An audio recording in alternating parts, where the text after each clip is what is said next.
what you might be forecasting for the start of 2025? Yeah, great questions.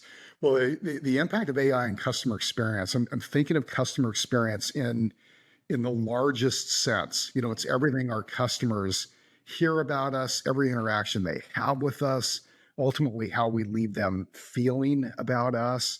So some of the trends, personalization, really creating realistic experiences for our customers. For in retail, think of putting them in the store and positioning furniture in your room and in your home and trying on clothes that do they fit right, are they me, are they expressing my personality.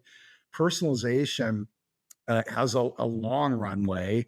We'll see a lot of that. We'll see tools that really help humanize, not displace, but really sit alongside and create more human experiences and really bring out the best in our human agents, whether in person or through a contact center or other forms of communication.